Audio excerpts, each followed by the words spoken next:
Gary, you kill on Monday. You kill on Tuesday. I'm not waiting until Wednesday. That's how Gary Mark Gilmore lived, like a lightning strike, violent, uncontainable, and consumed by desire. Gary never knew how to wait. The craving for instant gratification ruled every moment of his life, driving him to seize whatever fed his appetites: cash, cars, alcohol, always chasing the next high, blind to consequences. His life spiraled in an endless loop of risk and repercussions, each turn ending behind bars. But in 1976, he made a choice that completely broke that loop, setting foot on a path leading straight to the execution chamber. 2 murders, a gas station attendant, a motel manager, within 2 nights. Both victims did exactly what he asked, but Gary still pulled the trigger. No clear reason, no mercy. Just the absolute coldness of someone with nothing left to lose. In 1976, America was still fiercely debating capital punishment. 4 years earlier, the Furman v. Georgia ruling had suspended executions nationwide, but states were gradually restoring the penalty. Gary Mark Gilmore would become the first to enter that new era, the first executed after nearly a decade of silence. 6 months after sentencing, on the morning of January 16, 1977, Gary sat sleepless in his cell, just hours away from what he craved more than anything: his own death. Food was the last thing on Gary's mind. Breakfast was brought, toast, eggs, the usual fare, but he barely touched it. His body was accustomed to not eating, especially after 25 days of hunger strike the previous month. 25 days without food. Body withered, skin over bones, eyes sunken but still burning with something. Not the will to live, but the will to die. The reason for the hunger strike? Delays in carrying out the sentence, and separation from Nicole Barrett, the only woman he truly cared about. Gary had sent her passionate letters from behind prison walls, but now she was in no condition to write back. The sounds in that dark cell were only Gary's steady breathing, the footsteps of guards outside, and occasionally the clang of metal against bars echoing through cold corridors. Gary had lived a life of not knowing how to wait, but the American justice system forced him to wait. And what he waited for wasn't freedom, but death. In the long months on death row, only one thing kept Gary from losing his mind completely: Nicole Barrett. The young woman he'd met weeks before committing his crimes, the woman he believed was true love. From behind bars, Gary wrote letters to Nicole, lines full of passion, desperation, and obsession. "You're the only light in my hell," he wrote. "Without you, I'm just the walking dead." Those letters weren't simply love letters. They were a final grasp at something still human. But was it real love? Or just the obsession of a killer unable to control his own emotions?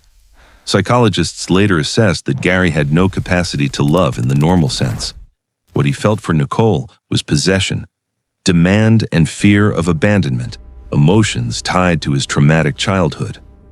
While Gary mentally prepared for death, outside the prison walls, a fierce legal battle was unfolding. The ACLU, American Civil Liberties Union, was determined to stop Gary's execution, not to save him, but to set a precedent against restoring capital punishment nationwide. To the ACLU, Gary Mark Gilmore wasn't just a death row inmate. He was a symbol. If they let him die, the door would open for hundreds more executions to follow. But Gary didn't want to become anyone's symbol. That afternoon, when Judge Robert Bullock once again stayed the execution, Gary exploded. "I think you people are acting like moral cowards," he shouted, calling the judge a coward for delaying the inevitable. The execution was originally scheduled for November 15th, 1976, but had been postponed twice. Gary, firmly accepting his sentence, wanted no part in any appeal efforts, insisting he'd accepted death. After the November delay, Gary and Nicole planned a joint death. Through letters, they agreed on a tragic pact. Nicole secretly smuggled sedatives into the prison, keeping half for herself. They planned to take them simultaneously. But both survived. Nicole was taken to a psychiatric facility, and all communication between them was severed. The passionate letters Gary once sent her now had no recipient. When Gary recovered, his mother, Bessie Gilmore, intervened.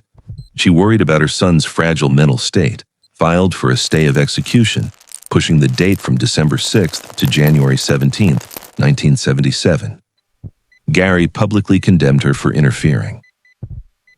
In the following weeks, Gary once again desperately attempted suicide. His determination to die wouldn't waver. Even when his brother Michael visited, pleading with him to reconsider, Gary didn't budge. For him, execution was the only way to regain control of his fate. Spending decades on death row or becoming a pawn in others' legal battles was never an option. Confined in his cell, Gary became increasingly restless and impatient with each passing hour. The execution delays pushed him to the brink of collapse. His hatred for the ACLU and the justice system simmered within him.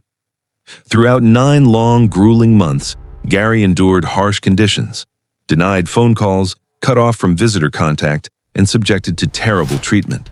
The prison system in many ways reminded him of his father, an alcoholic con man, no less cruel or ruthless. As a child, Gary was trapped in a volatile environment where beatings came without warning or explanation. His father could strike him for any reason, a wrong look, an unsatisfactory answer, or simply because the liquor demon inside him had awakened. The bruises weren't just on Gary's flesh, but carved deep into the soul of a child, forming his character. Psychologists later noted that Gary's chaotic childhood set him on a collision course with the law. Lack of remorse, obsessive personality, and inability to empathize all were clear signs that his path was shaped by both nature and nurture. Nature versus nurture. In Gary Mark Gilmore's case, it was a toxic combination of both. Genetics may have given him violent tendencies, but it was that abusive home that turned tendency into action. Gary's criminal pattern began in adolescence: theft, robbery, violence. Each time released from prison, he committed heavier crimes, not because he didn't know the consequences, but because he didn't care. Just one night before execution, Gary requested a small gathering with friends and family in the prison dining room. His spirits were surprisingly good. He had plenty of drugs, family by his side, and even a glass of whiskey Uncle Vern had smuggled in. In that warm room amid the cold prison, smiles and tears intertwined. It was the strangest party on earth, celebrating an impending death. At some point, Gary's favorite singer, Johnny Cash, called to sing him a song, and Gary sang along. Johnny Cash's deep voice through the phone, Gary's raspy voice joining in. It was a surreal moment, a killer singing with a country music legend, hours before dying. But as night wore on, a wave of unease cut through the somber atmosphere. Around 11:30 p.m., news arrived. District Judge Willis W. Ritter had issued a stay of execution. The news stirred tension and confusion as officials rushed to respond to this last-minute twist. Despite the possibility of temporary reprieve, Gary remained firm, recording a final message to Nicole, urging her to escape their pain together. After final moments with those closest to him, the gathering ended, and Gary returned to his cell to sleep, ready to face the end he'd long awaited, even as legal battles continued through the night. Despite the night ending with uncertainty, morning brought no change in routine. Gary was being prepared for execution, clean-shaven, dressed in new clothes. This was also when he was asked about his last meal. Initially thinking of ordering 6 cans of beer, Gary changed his mind, choosing a final breakfast of eggs, hamburger, potatoes, and coffee. Ordinary food, nothing extravagant, as if Gary had accepted his fate matter-of-factly. Execution was scheduled for 8 a.m.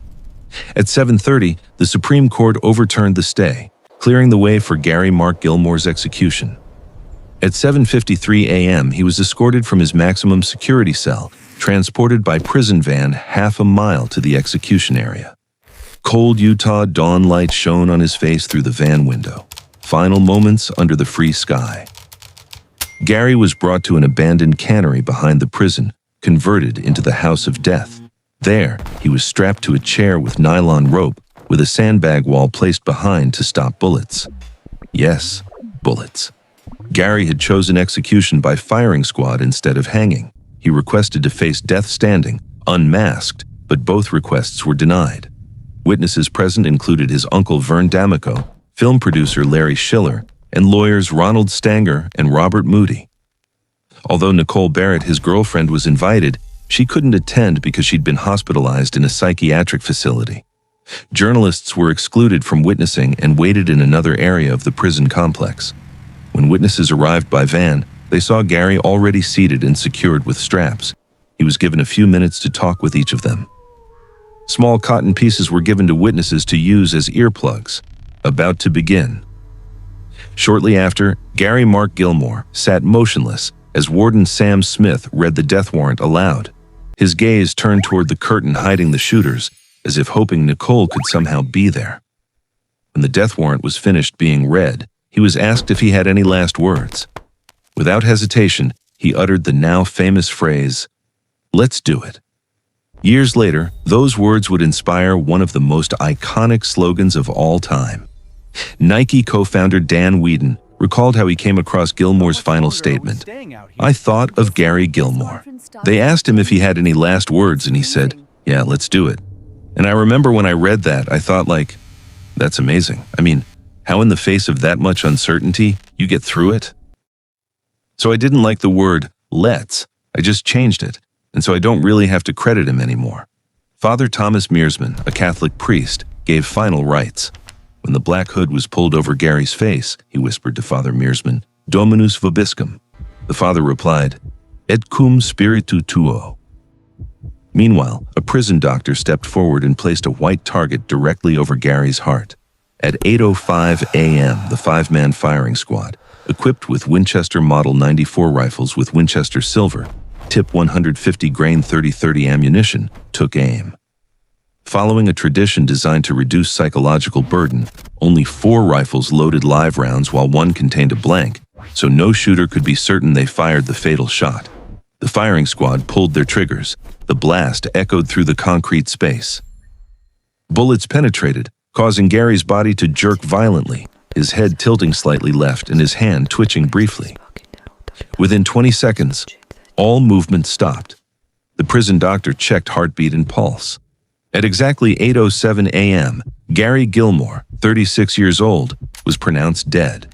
He became the first person executed in the United States after the Supreme Court restored capital punishment, a fate he himself chose by refusing all legal appeals.